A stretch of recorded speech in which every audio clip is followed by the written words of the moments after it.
One accountant laundered $19 billion in cartel money through a single American bank in just 4 years.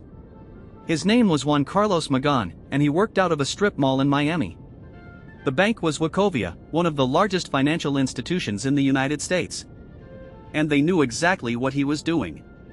In May 2010, federal agents raided his office at 7:42 a.m. They found something that would expose the largest drug money laundering operation in American history. Ledgers. Thousands of them.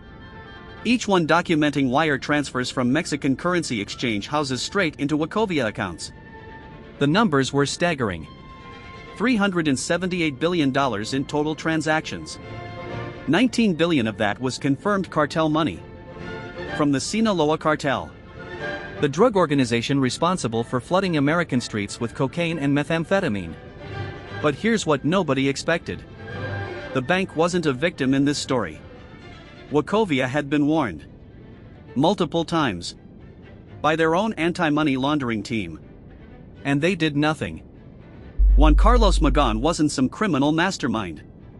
He was 41 years old in 2006 when this started. A Cuban-American accountant with a modest practice in Miami-Dade County. He specialized in international wire transfers for Latin American clients. Completely legal on the surface.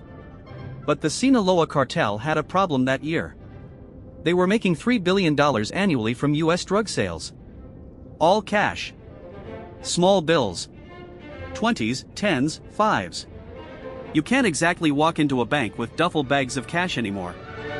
Not after the Patriot Act in 2001. Banks were required to report suspicious transactions, to verify the source of large deposits, to maintain anti-money laundering programs. So the cartels got creative. They set up currency exchange houses in Mexico called casas de cambio.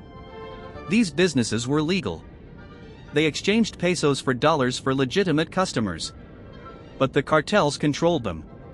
They'd pump millions in drug cash through these casas de cambio, then wire the money to U.S. banks as if it were normal business revenue. This is where Magán came in.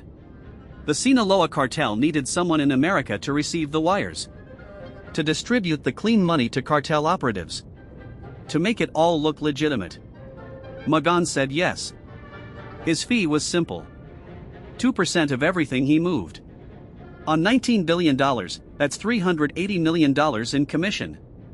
But he needed a bank that wouldn't ask questions. He found Wachovia. At the time, Wachovia was the fourth largest bank in America. They had branches in 21 states. Assets worth $812 billion.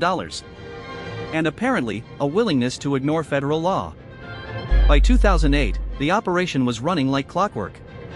Every week, Magán would receive wire transfer requests from Mexican casas de cambio. The amounts ranged from $500,000 to $3 million per transfer. He'd process them through multiple Wachovia accounts he controlled. The money would sit for 24 to 48 hours. Then he'd wire it out to cartel associates across the United States. Los Angeles, Phoenix, Chicago, Atlanta. The cartel used the money to pay smugglers, buy chemicals for meth production, and purchase weapons. Wachovia processed 416,000 wire transfers for Magán between 2004 and 2007. 416,000. Their own anti-money laundering software flagged the accounts repeatedly. In 2006, a compliance officer named Martin Woods working in Wachovia's London office noticed the pattern. He filed over 150 suspicious activity reports to management. He documented that the casas de cambio sending money had no legitimate business relationship with Magán. That the transaction amounts were structured to avoid scrutiny. That the beneficiaries were located in high-intensity drug trafficking areas. His reports went to Wachovia's headquarters in Charlotte, North Carolina. They were ignored. Woods was told to stop filing so many reports. That he was damaging client relationships. In 2009, he was forced out of the company. But here's what nobody knew at the time. Wachovia wasn't just ignoring warnings. They were actively helping the cartels. Internal emails obtained by the DEA later showed that bank executives discussed how to move larger amounts of money faster. How to reduce compliance holds on suspicious accounts. How to keep the wire transfers flowing. One executive wrote in a 2007 email that they couldn't afford to lose the Mexico corridor business. It was too profitable. Wachovia was making an estimated $12 million per month in wire transfer fees from cartel money. $144 million per year. The cartels were one of their biggest clients. And then in March 2008, something happened that should have ended everything. Mexican authorities raided a Casa de Cambio in Culiacán. They found documents linking the business directly to the Sinaloa cartel. They found transfer receipts showing millions going to Wachovia accounts in Miami. They alerted the DEA. The DEA alerted Wachovia. The bank's response? They kept the accounts open for another 14 months. When the DEA finally raided Magán's office in May 2010, they expected to arrest one accountant. What they uncovered was institutional complicity. Wachovia had processed $378 billion in transactions from Mexican Casas de Cambio between 2004 and 2007. $19 billion of that was directly traced to the Sinaloa cartel. That's enough money to fund every single DEA operation in America for 38 years. The evidence was overwhelming. Wachovia executives had received over 2,000 suspicious activity alerts. They had been briefed by the DEA in 2008. They had compliance officers begging them to shut down the accounts. And they chose profit over law. In March 2010, the Justice Department prepared criminal charges. Bank fraud. Money laundering conspiracy. Aiding a criminal enterprise. The potential penalty was forfeiture of every dollar they'd laundered. $19 billion. Plus criminal prosecution of executives. This would have destroyed Wachovia. But here's where the story gets truly disturbing. Wachovia's lawyers negotiated a settlement.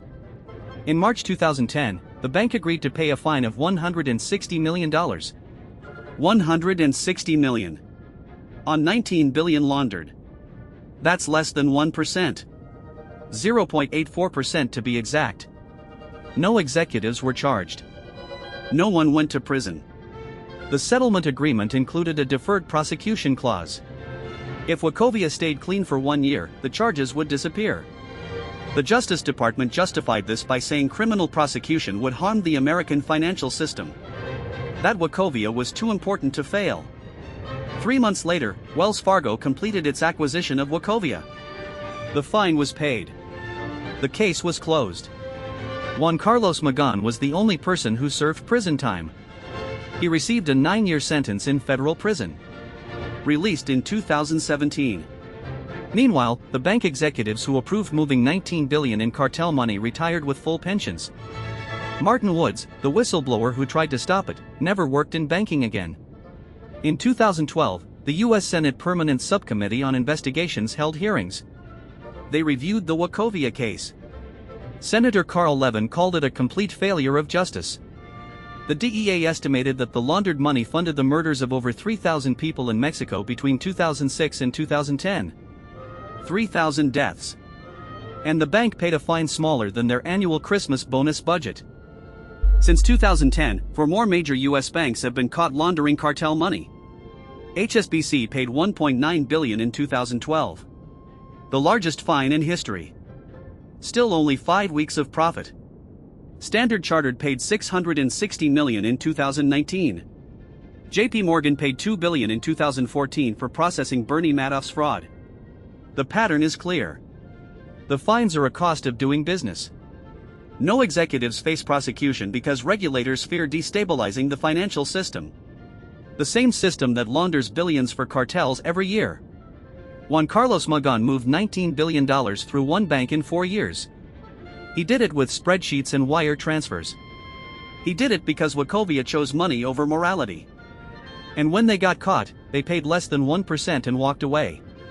The Sinaloa cartel is still operating today.